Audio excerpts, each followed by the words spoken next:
down to the last question. And this is for Commissioner Staples.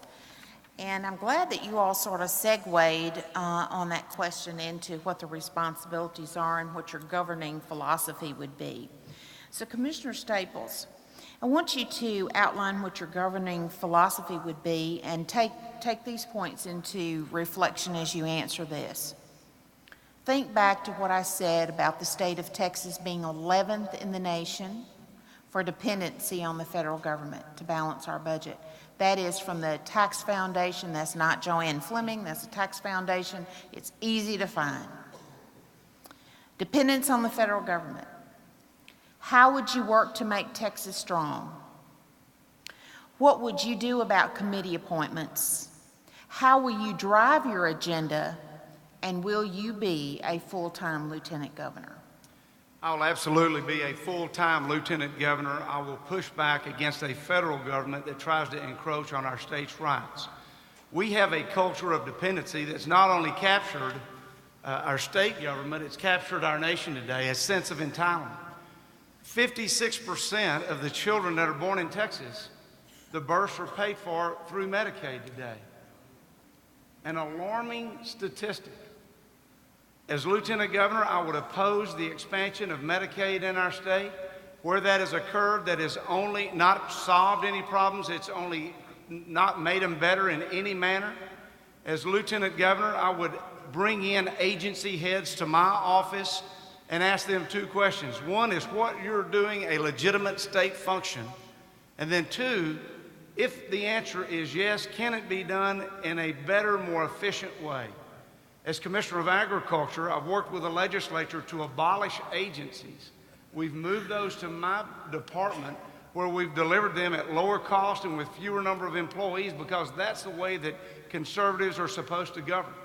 When it comes to committee appointments, there would be no pro rata apportionment based on Democrats and Republicans' makeup of the Senate. As a matter of fact, I would make certain that we don't make national heroes out of the most liberal state senators that we have, as Governor Dewhurst did during this special session. We need to make certain that we are managing the businesses of our state and doing it in a way that has a philosophy of putting conservatives in positions where they can reflect the conservative values of our state. I've done that as Commissioner of Agriculture, and I want to do that as your next Lieutenant Governor because our population is growing. We have 1,000 people a day moving to the Lone Star State. I want them to think like us for us not to start thinking like them.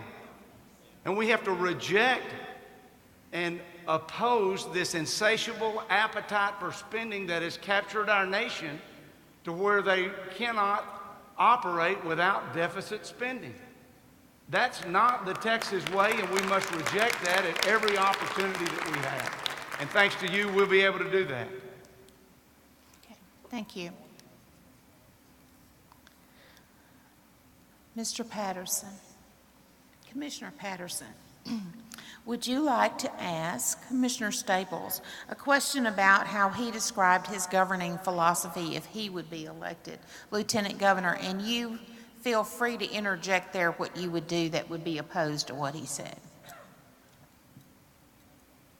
Now, Commissioner Staples, you've laid out a broad general outline and talked about things that are all near and dear to our heart. But specifically, for example, we talk about the 1,200 net growth population per day. Many of those folks, as I mentioned earlier in another debate, from other countries such as California, that don't think like you and I do. We talk about the liberty-loving mindset that all of us have here in Texas. We're the ones that defined liberty, whether it was at 1836 or times after that.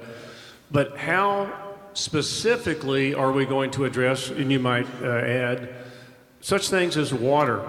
I mean, how are we going to focus on the water with a population growth increase of 82% and a water decrease of availability of 10%?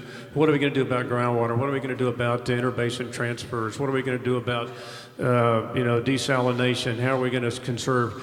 That's an issue. Education. We haven't talked Time. about education tonight. Time, Commissioner. So, yeah. First of all, we don't have to pick on California anymore. We have Detroit to pick on, the largest municipal bankruptcy in the history of our nation, because they failed to correct their spending when their economy changed. And we need to, in regard specifically to the issues that you raised in water, there is a great way to develop water that doesn't cost us a dime, and it's called voluntary conservation. That's why I worked with private industry to develop TexasWaterSmart.com that offers easy-to-use water-saving tips. Doesn't matter what your zip code is, doesn't matter where you get your water. We need to look for innovation and creativity to solve our problems, not just more government spending. Desalination is more feasible today because of a low-cost natural gas, and we need to make certain that we're doing the research and the planning in state government in order to solve these problems. We need to look to private industry, is my philosophy, to do that. Senator Patrick. And by the way, I think that the Texas senators work full-time, serving as chair of education, on higher education, on transportation, on criminal justice, on redistricting, on finance, and being home maybe 35 or 40 days between January and August. My wife would tell you I work full-time, and I'm proud to do it and blessed to do it for $600 a month, and I'd never double dip. My question to you, and this is really an important question, Commissioner, this issue of appointing half of the Democrats as chairman of committees, and Governor Dewhurst said in an earlier debate, well, they weren't important committees. Jurisprudence, criminal justice, veterans affairs, just to name three, are very important committees. So specifically, because I am being specific, I'm going to appoint conservative Republicans, and if there are no seats left, there are no seats left. There might be one, there could be two, but I'm going to appoint the best people we have, depending on who comes back, and could be a lot of changes. Will you specifically say, is there a cap on the number of Democrat chairmen you will have, and will you fight to change the 21 vote rule with the senators?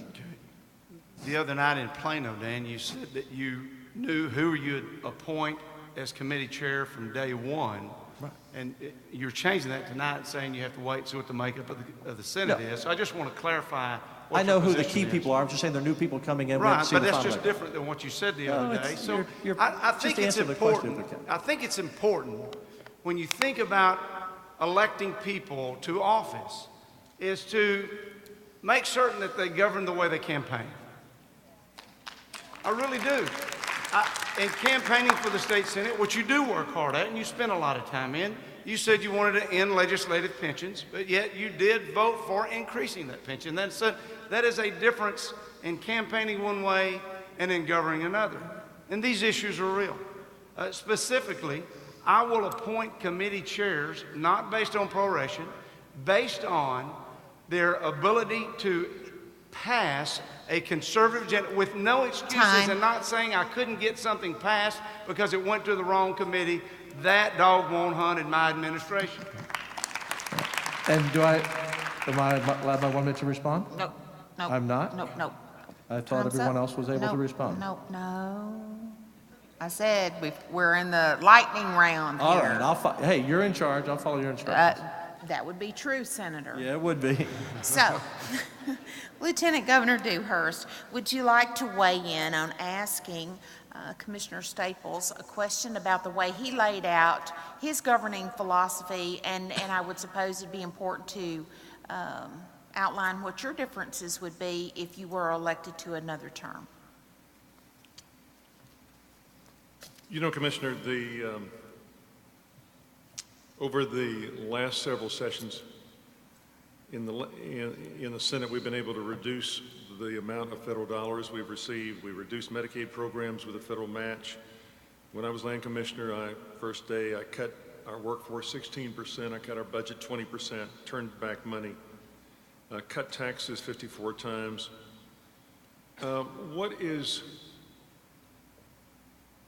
You were talking, what is your definition of success? Isn't it the scoreboard at the end of the day? You made a comment a few moments ago about Wendy Davis, and We beat Wendy Davis. We beat Obama coming down here. All of those people came down here and we sent them back because at the end of the day, we stood tall. We stood tall for Texans, and we passed the biggest, most ominous bill, pro-life bill in the country. David, you're a good man, and you did ultimately get that passed with the help of both chambers of the legislature. My definition of success is not making a national hero, and the Democratic candidate for governor of Texas, the biggest pro-abortion candidate in the history of our state. My definition of success is not giving her a platform to attract a liberal element that's going to come in our state and cost us down ballot seats because this liberal element is coming in and we're going to lose swing house seats. We're going to lose seats in Harris County and in Dallas County and in other counties because now she is being showcased, she's been highlighted. It should have never happened, and Hal, we're all going to pay for that today. You know the rules. I know the rules, and the rules are this. Rules are this. When you have a job to do, you do it during the regular session. Don't go out to dinner with your political consultant when that bill is on the floor in the beginning. That's the way you govern. Somebody in a job that's working for me, Hey. when they lose their post, Time. they would be fired for Time. leaving their post. Time.